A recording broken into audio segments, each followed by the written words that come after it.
My boss's daughters inherited his roofing company and cut my pay in half. 3 months later, they were on their knees begging me to come back. 2 weeks after we'd buried Frank, his lawyer read the will in a way that made my stomach drop. To Carol, Beth, and Annie, I leave my roofing company to be split equally among them. The 3 daughters sat up straighter, smiling at each other. None of them had ever worked a day in the business. To Cole, I leave my personal toolbox and my gratitude for 12 years of service. That was it? A toolbox? There must be some mistake, I said. I've been running this company for 12 years. Carol glanced at me with this dismissive little smile. Well, at least we kept you employed. Most people don't get anything. I sat there staring at that toolbox, my mind racing. 12 years, every weekend, every emergency call, every sacrifice, and I got tools I could buy at any hardware store. 1 week later, Carol called me into the office. They'd redecorated. Frank's old wooden desk was gone, replaced with some modern glass thing. All 3 daughters were there. Carol had a laptop open with a PowerPoint presentation titled Maximizing Efficiency. We've been analyzing the numbers, Carol said. We're cutting your salary from $95,000 to $55,000, effective immediately. We'll each be taking $120,000 as executive salaries. My jaw dropped. You can't cut my pay by 40%. We need better profit margins, Beth said. You're paid too much for manual labor. I'm not manual labor. I've been running this entire operation for 12 years. I handle estimates, manage the crews, deal with suppliers, file all the inspection reports. Annie cut me off. We've already decided. Carol slid a contract across the desk. 60-day probationary period, at-will employment, non-compete clause. I scanned it quickly. I'm not signing this. You don't understand this company operates under my master contractor's license. Without me, you can't legally take on new jobs. All 3 of them stared at me blankly. What does that mean? Beth asked. It means I'm the licensed contractor. The business needs me to... Carol waved her hand. We'll figure it out. Sign the contract. I'm trying to explain that you need... Stop making excuses, Beth snapped. There are plenty of contractors looking for work. You're not special. I took a breath, trying to stay calm. The crew, Fred, Tommy, and Ray, they're loyal to me personally. Fred's worked under me for 8 years. If I leave, they'll leave too. Annie laughed. Employees are replaceable. And the suppliers, I continued. I negotiated all the terms personally. The net 60 payment schedules, the bulk discounts are based on my relationships, not the company's. Vendors don't care who signs the checks, Carol said dismissively. They do, and I've been their contact for over a decade. My voice was rising. When Frank got sick 3 years ago, this company was going under. I'm the one who turned it around. I work 70-hour weeks. I take calls at 2 in the morning. I've sacrificed everything for this business. Carol stood up. You're an employee. That's your job. You should be grateful we're keeping you on at all. She pointed at the contract. Sign it by the end of day or clean out your desk. I looked at the 3 of them. They had no idea what they'd inherited. They saw me as some guy who climbed on roofs, not the person who actually ran everything. You have no idea what you're doing, I said. Beth crossed her arms. We own this company. You work for us. That's when I understood. They would never see me as anything but the help. I stood up. I quit. Carol's mouth fell open. You can't just quit. I absolutely can. Annie stood up. You signed a non-compete when Dad hired you. Actually, I didn't. Your dad and I had a handshake deal. Check your files. Beth crossed her arms. Fine, leave. We'll hire someone better anyway. I headed for the door, then turned back. Just so you know, there are 3 commercial jobs in progress. You need inspection approval by Friday, or you'll owe penalties. Your crew gets paid in 5 days. And this business operates under my master contractor's license, not the company's. You have 30 days to find someone else or get your own license. Carol laughed. You're bluffing. No, you need me. You'll figure that out soon enough. I walked out. 3 months later, my phone rang at 11:48 at night. Carol's name on the screen. I almost didn't answer. Cole, we need you here tomorrow morning. 7 sharp. Excuse me? Fred quit last week. Took Tommy and Ray with him. You need to get them back. Also, 2 jobs are behind schedule and clients are threatening to sue. And suppliers won't deliver without cash up front. You need to smooth this over. She was giving me a to-do list, like I still worked for her. Carol, I don't work for you. We're offering you your job back. $65,000. No. Beth grabbed the phone. $70,000. Final offer. Still no. You have a non-compete. I never signed one. Annie's voice cracked in the background. We can't make payroll. The bank's calling in our loans. Carol again. We'll give you 20% ownership. Please, Cole. Name your price. I started my own roofing company 6 weeks ago. Fred, Tommy, and Ray work for me now. Your failed clients? They hired me to finish their jobs. Beth screamed.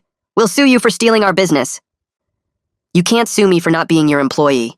I hung up without another word and sat in my truck outside the job site, hands shaking on the steering wheel. The nerve of Carol calling me at midnight like I was still her employee. Like I owed her anything after what they did. My phone buzzed twice more with calls from her, then Beth, then Annie. I turned it off and shoved it in the glove box. They could figure out their own mess. I had a roof inspection to finish for Adelaide's commercial property, and I needed to focus on that instead of letting their problems ruin my morning.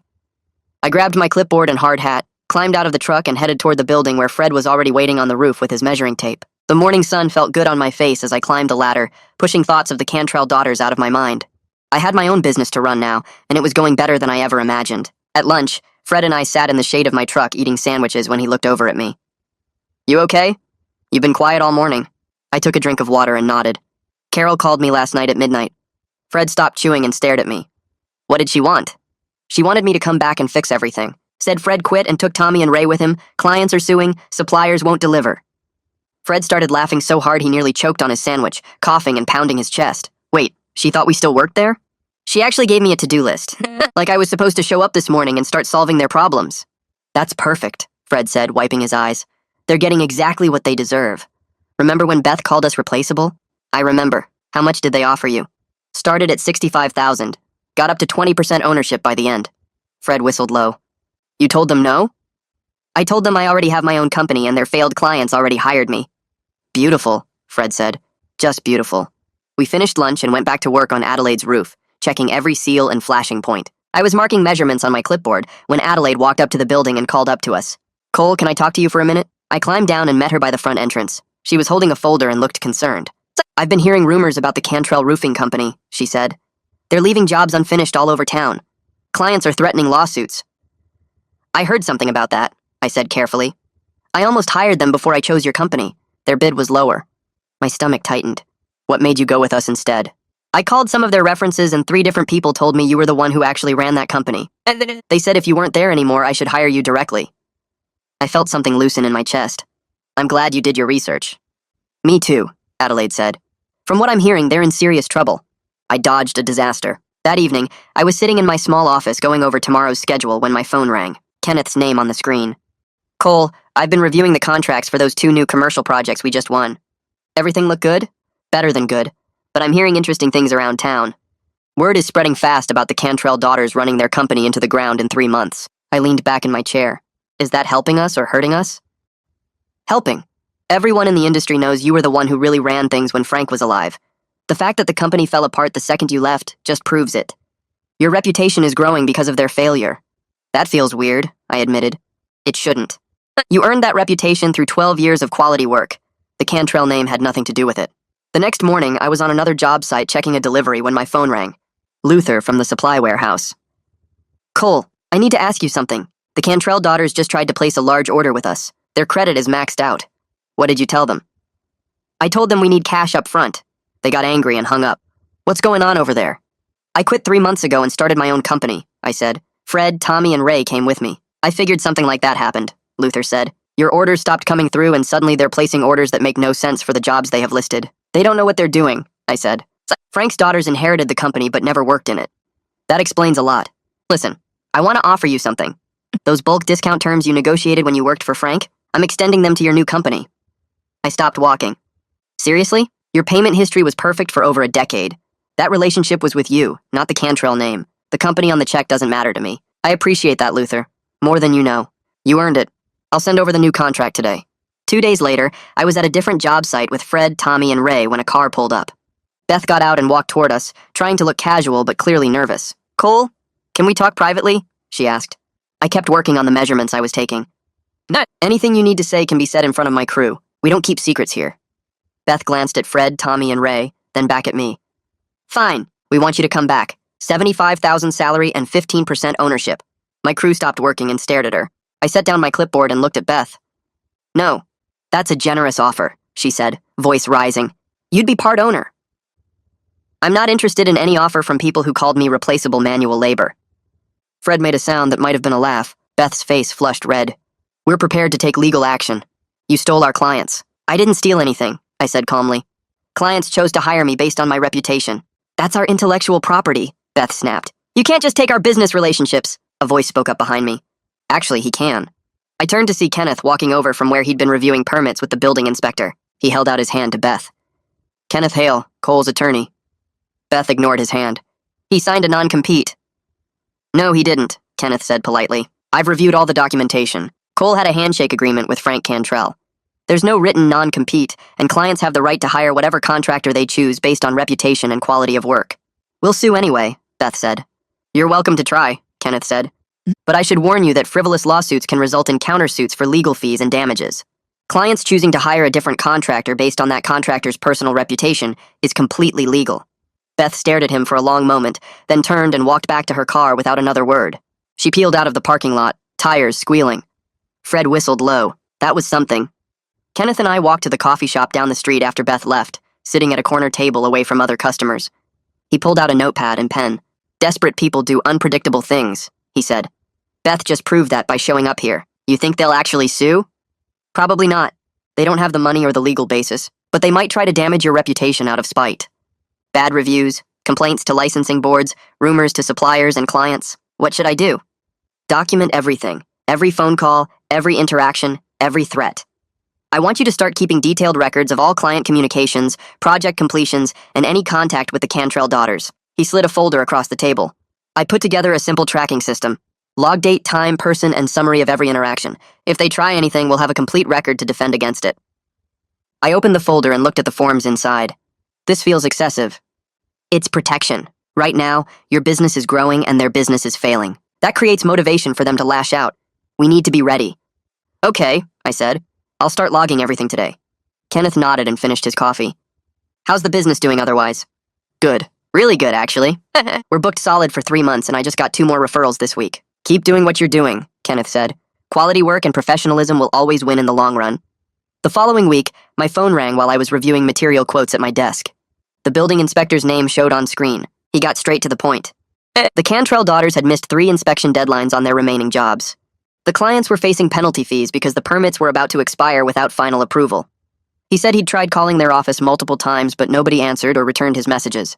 I thanked him for letting me know and hung up, feeling a mix of satisfaction and frustration that they were proving exactly how incompetent they were. 2 days later, Adelaide from the property management company called. I'd worked with her for 5 years when I was with Frank. She asked if I could take over an unfinished project the Cantrell daughters had completely botched. They were willing to pay the contract termination fee just to get someone competent on the job before the penalties got worse. The project was a 4-building apartment complex that needed roof replacements, and they were already 2 months behind schedule. I told her I'd come look at it that afternoon and give her an assessment. When I arrived at the site with Fred, what I saw made my stomach turn. The Cantrell daughters had cut every corner possible. Flashing was installed wrong around the chimneys.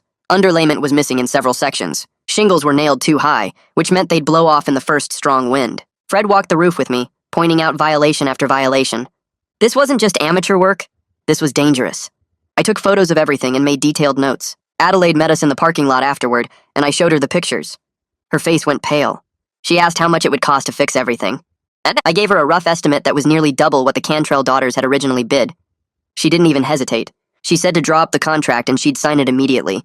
I called Kenneth that evening and explained the situation. He told me to document everything wrong with the Cantrell daughters' work before I touched it. We needed protection in case they tried to blame me for their failures later. He recommended hiring an independent inspector to photograph and report all the violations. That would create an official record of their bad work. The inspector came out the next day and spent 3 hours documenting everything. His report was 12 pages long and included over 40 code violations. Kenneth filed it with the city and kept copies for our records. Fred, Tommy, and Ray started the repair work on Monday. By Wednesday afternoon, Fred pulled me aside and said he couldn't believe how bad the work was. Whoever the Cantrell daughters hired to replace us clearly had no idea what they were doing. The bad work could have caused serious structural damage if left alone. Water would have gotten under the roofing within months, rotting the decking and eventually the roof joists.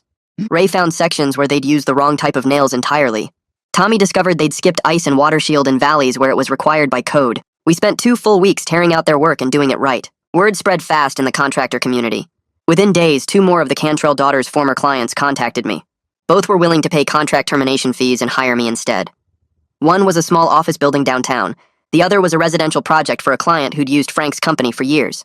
I reviewed both sites and found the same pattern of shoddy work and code violations. My company was growing faster than I'd planned, but it felt right.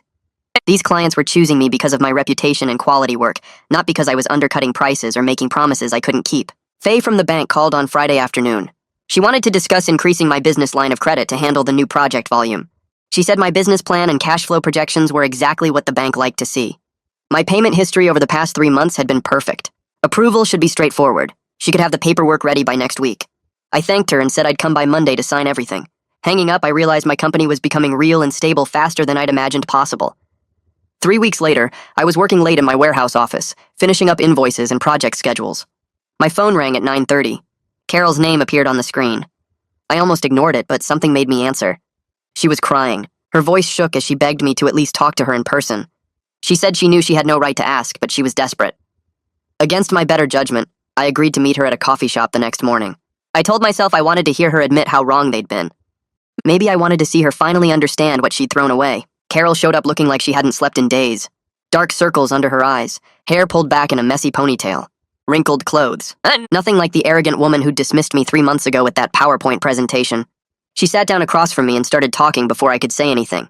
They were facing bankruptcy. Their remaining crew quit last week. Suppliers wouldn't deliver materials without cash payment up front because their credit was destroyed. The bank was threatening to foreclose on the building lease. They had 3 active lawsuits from clients. She kept wiping tears from her face as she talked. She slid a folder across the table.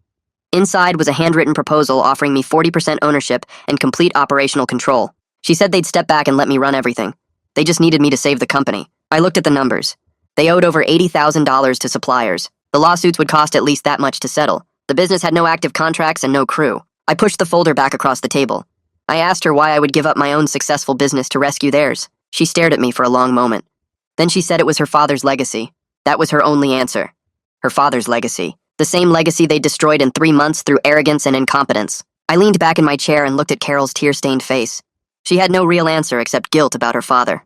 I set my coffee cup down and spoke slowly so she would understand every word. Frank's legacy died when you cut my pay and called me replaceable. He built that company with respect for the people who did the work. You 3 destroyed it in 3 months because you thought owning something meant you understood it. Your father would be ashamed of how you treated me and how you ran his business into the ground. Carol's crying got harder, her shoulders shaking as she tried to catch her breath. I felt no satisfaction watching her fall apart, just tired frustration at the complete waste of everything Frank built. She wiped her face with a napkin and took several deep breaths before she could speak again. She admitted they never understood what I actually did every day. They thought being owners meant signing checks and collecting profits while other people did the real work. She said they genuinely believed running a business was easy and that employees were interchangeable parts. Her honesty surprised me because it was the first time any of them admitted they were wrong about anything. But it did not change the fact that they made their choices and now faced the results. I explained that even if I wanted to help, which I absolutely did not, their company's reputation was so damaged that rebuilding would take years of work. The suppliers would not trust them. The clients would not hire them. The crew would not come back. Every relationship that made the business work was broken. Meanwhile, my own company had clean credit, growing client relationships, and a solid reputation in the industry. There was literally no logical reason for me to abandon that success to fix their disaster. Carol stared at her cold coffee for a long moment. Then she asked if I would at least consider buying the company from them, for whatever price I thought was fair. She said they just wanted to pay off their debts and walk away from the whole mess. I told her I would think about it and discuss it with Kenneth, but I was not making any promises about anything. She nodded and thanked me for meeting with her at all. I left the coffee shop and drove straight to Kenneth's office. He cleared his afternoon schedule when I called and said I needed to talk about the Cantrell situation. We sat in his conference room with Carol's handwritten financial summary spread across the table. Kenneth had already pulled some public records and made calls to contacts in the industry. The situation was worse than I imagined. They owed suppliers over $80,000 in unpaid invoices. 3 pending lawsuits from clients demanded over $60,000 in damages and penalties. The commercial property lease had 6 months remaining at $4,000 per month. Their business checking account was overdrawn. Kenneth leaned back in his chair and tapped his pen against his notepad. He said if I was actually interested in buying anything, I could potentially purchase their remaining equipment and client contracts for pennies on the dollar through bankruptcy court. That would be much cheaper than negotiating directly with the desperate daughters. However, he warned that their tainted reputation might contaminate those client relationships regardless of the purchase terms. Anyone associated with the Cantrell name right now was seen as unreliable and incompetent. I sat there looking at the numbers and realized something important. I did not actually want their company or their problems. I wanted to keep building my own business with my own reputation. The Cantrell daughters created this disaster through their arrogance and complete lack of competence. Cleaning up their mess was not my responsibility just because I used to work there. Frank gave me an opportunity 12 years ago, and I was grateful for that. But I built my success through my own skill and hard work, not because of his name. I told Kenneth I was not interested in buying anything from them. He nodded like he expected that answer, and said it was probably the smart choice. 3 days later, I was finishing up a roof inspection when my phone rang. Adelaide's name appeared on the screen. She said she had another referral for me, a commercial property owner who specifically asked for me by name based on her recommendation. This was the 3rd referral I had gotten this month from satisfied clients. My reputation was growing naturally through quality work rather than inherited name recognition. Adelaide gave me the property owner's contact information and mentioned she was telling everyone in her professional network about my company. I thanked her and promised to call the new lead that afternoon. Sitting in my truck after the call, I realized my business was building momentum in the right direction. I did not need the Cantrell company's baggage dragging me down. That evening, I called Carol back. She answered on the first ring like she had been waiting by her phone. I told her directly that I was not interested in buying their company or getting involved in their bankruptcy process. She started to say something, but I kept talking. I suggested she contact a business attorney and seriously consider Chapter 7 liquidation to handle the debts cleanly. I gave her Kenneth's contact information in case she wanted professional legal advice about her options. Carol's voice sounded completely defeated when she finally spoke. She accepted my decision without any argument or attempts to change my mind. She apologized again for how they treated me and said she understood why I wanted nothing to do with them. I told her I hoped she learned something from this experience about respecting people and understanding a business before trying to run it. Honestly, though, I doubted she would actually learn anything meaningful. Some people never take real responsibility for their own failures. They just move on to the next disaster without changing anything about themselves. 2 weeks later, Luther called me while I was reviewing estimates at my warehouse office. He told me the Cantrell daughters filed for Chapter 7 bankruptcy and were selling off everything to pay creditors. The business Frank spent 30 years building was completely gone. Part of me felt sad about that because Frank gave me my start in this industry. But I knew their failure was not my fault, and definitely not my problem to fix. They made their choices and ignored every warning I gave them about what would happen. Luther mentioned the liquidation sale included all their remaining equipment and tools, but I told him I was not interested in buying anything connected to that mess.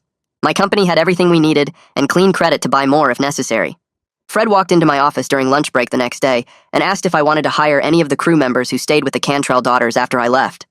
Some of them were calling him looking for work now that the company went under. I thought about it for a minute and told Fred we would look at candidates one by one based on their skills and work attitude. But loyalty mattered a lot to me after everything that happened. The guys who talked trash about me when I quit would not be getting any calls from us.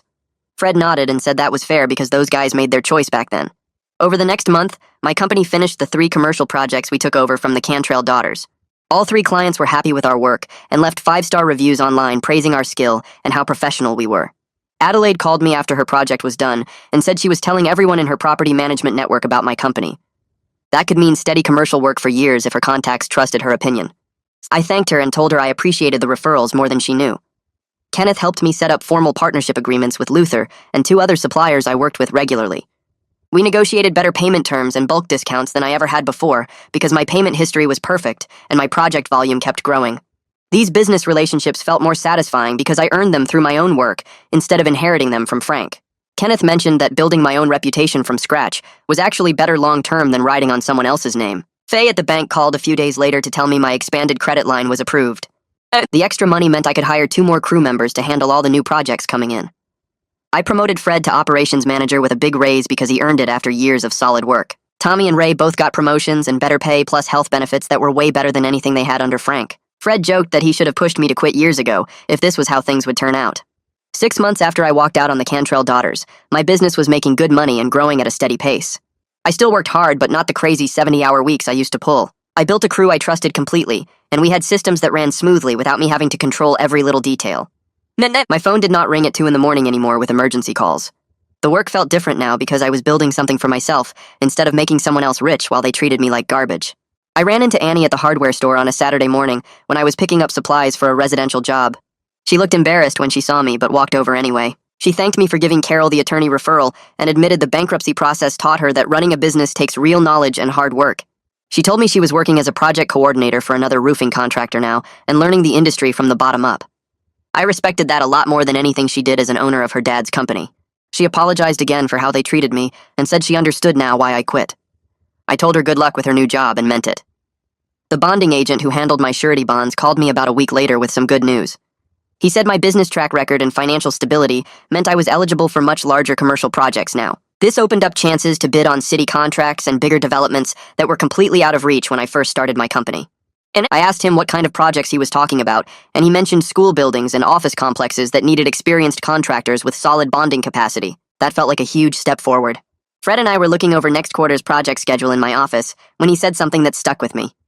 He told me working for my company was the best job he ever had because I treated the crew with respect and shared success fairly instead of hoarding everything for myself.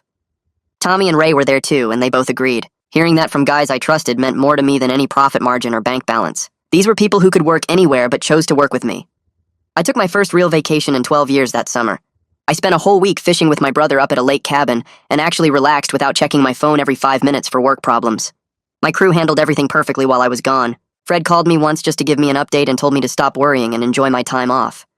Coming back to find everything running smoothly proved the systems I built were solid and could work without me being there constantly. That felt better than any compliment. I walked into my office Monday morning and found 4 messages waiting for me, all referrals from satisfied clients who wanted estimates on their properties. I pulled up my calendar and realized we were booked solid through the end of the year. The growth felt manageable instead of crazy. I was not scrambling to find work or stressing about cash flow anymore. This was the kind of business I wanted to build. Something steady and real that would last for years instead of burning me out. Kenneth stopped by later that week to go over some contract details for a school renovation project. We finished the paperwork, and then he asked me about my long-term plans for the company. I told him I had been thinking about hiring another licensed contractor eventually, so we could take on bigger projects. Maybe expand into related services like siding or gutters down the road. Kenneth nodded and said those were smart moves for sustainable growth. For the first time in my whole career, I was planning for opportunity, instead of just trying to survive and prove myself to people who did not respect me. I drove past the old Cantrell roofing office on Thursday afternoon on my way to meet a potential client. A big sign out front advertised a dental practice moving in next month. The windows were empty and the parking lot looked abandoned. I felt nothing but relief that I was not connected to that place anymore. Frank gave me a real opportunity 12 years ago when he hired me fresh out of trade school. I would always be grateful for that, but everything I built after that came from my own competence and hard work. The success was mine. My phone rang Friday morning with news that made me actually yell out loud in my truck. We just landed the biggest contract of my career. A multi-building commercial development that would keep my whole crew busy for 8 months straight. The property developer specifically requested me by name based on recommendations from 3 different clients. That evening, I took Fred, Tommy, and Ray to the same bar where we used to grab beers after long days working for Frank. We ordered a round and I raised my glass. Fred grinned and said this was what real success felt like. Working with people you trust and building something through actual skill instead of just inheriting a business card with your dad's name on it. Tommy and Ray agreed. We toasted to hard work and loyalty and the satisfaction of earning every single thing we had.